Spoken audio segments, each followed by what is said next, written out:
to entice men to showing off their body on their posts, to try and bring them closer to falling into lust, you know. That's what women are trying to do to like lure men in. That's what we've seen in common society of our generation. And it's sad to see, you know, because women aren't working on themselves anymore. They're not trying to be their true selves. They're trying to be a masked image of who they want to portray themselves on social media, just to distract the men, just to pull them in, you know what I mean? Because men, as always, we've been the people to not chase. I mean, the people to chase, the people to pursue, the people to always be the first one to start a conversation, right? So women not really going out as much and not really seeking the conversations out there, they decide that social media is where they can spark something up without actually having to look beautiful in a real place. So what they do is craft an image of themselves on social media to get men closer to them. And that's one of the problems to the illusion of options. Just because they have so much people on their DMs, so much people in their likes, the story likers, the post likers, they think that they have options. Any day they can just call up any one of the men and then they'll just be their partner, right? But that's not a real depiction of who your options are.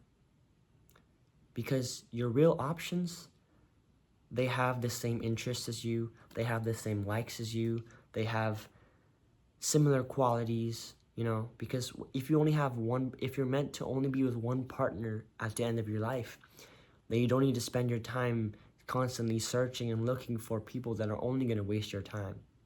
How do you know that they're going to waste your time? Well, if they don't have the same standards as you, the same core principles, the same values, the same ethics, the same qualities, at least some of them, right? They're going to waste your time.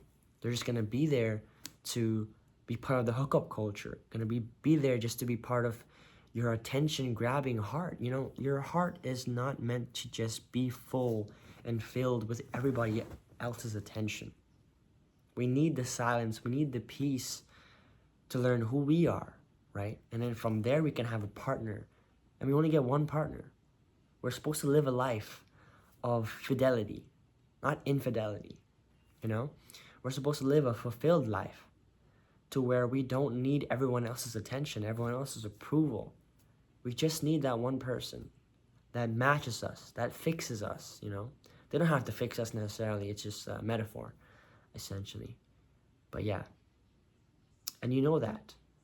But it just feels so good to them, you know? It's just comfortable. They just can pick whoever they want, whenever they want, and do whatever they want with them, essentially, right?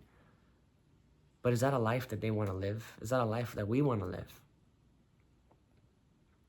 Not at all. Because the illusion of options isn't necessarily true for men in all cases, unless you're completely high level, unless you're completely gifted and talented or rich, right? The men don't necessarily have the illusion of options, but those of high value know that they can get almost and nearly whoever they want. But it doesn't mean you're compatible. Doesn't mean you get the same energy that you give out.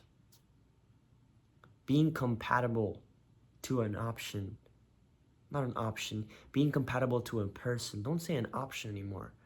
It's a bad word, to be honest. Being compatible with a person is rare. You're not just gonna have it by just looking at them, physically being attracted. It has to be emotional maturity, has to be a physical connection too. And you have to have chemistry. You guys have to at least have some sort of intellect. You can understand each other's jokes. You can understand each other's humor. You can understand each other's ethics, work ethic, you know? But we're just lost. We're lost. We're lost in lust. And we're lost in pleasures. We're lost in the illusion of options. The constant search has only made us more and more desperate, you know? Because we're just thinking to ourselves, when are we gonna find our partner? When are we going to find the person that's meant for us at the end of the day? When are we going to find that person, man? It's taking too long. I might as well numb myself with all these other people. No, that's the wrong sense of living life. You don't live life just to numb yourself. You know what else numbs you? Alcohol numbs you. Smoking numbs you. Vaping numbs you. Getting with multiple people at the same time or being in part of this hookup culture is what's numbing you. So does doom scrolling. These all numb you. To what? To what you actually want and love in this life. Social media numbs you from the life that you want to live. Numbs you from actual love. Playing video games numbs you from actually becoming good at life, becoming actually good at getting money, starting a business. Intoxication of alcohol numbs you from actually dealing with your emotions. Smoking relieves your stress in some ways that you think can't be relieved in any other way, when you could be outside running, when you could be building something in your home, when you could be doing quite literally anything, reading a book. But we choose to numb our pains because we don't want to deal with discomfort. We think that we have so many options. We could just numb them with this, numb them with that, numb them with this. But options are not only necessarily people. Their options are also our decisions. You have an option to choose to read. You have an option to choose to neglect those temporary numbness. You have the option to change your life. You have the option to only be in a set field of who you want to be your partner. You don't have to pick everybody that comes. Because look at it this way.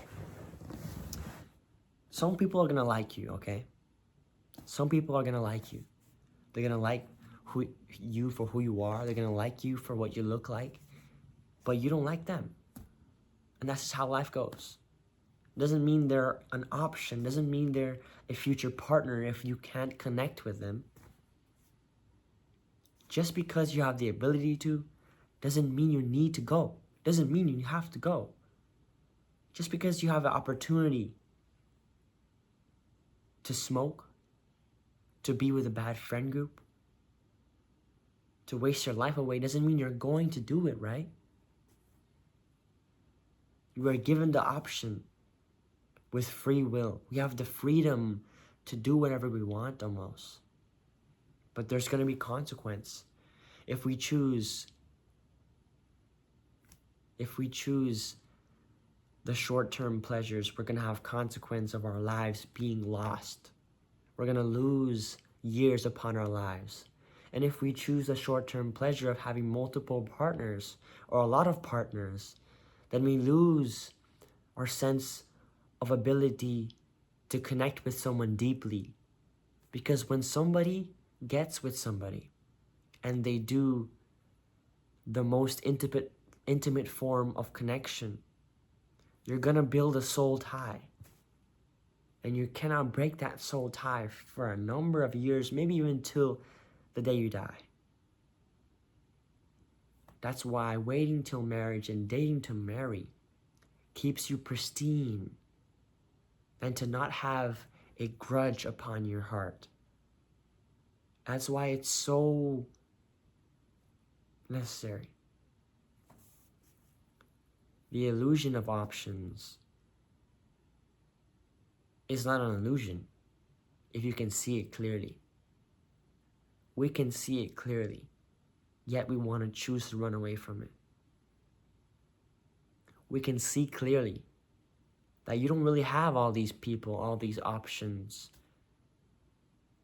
to choose from, because not everyone's compatible with you. But you do have the options to get rid of something bad. You do have the option to start something new. You do have the option to choose a better life for yourself. That's what you do have. So don't forget that you have what you have. And don't try and numb yourself with these things.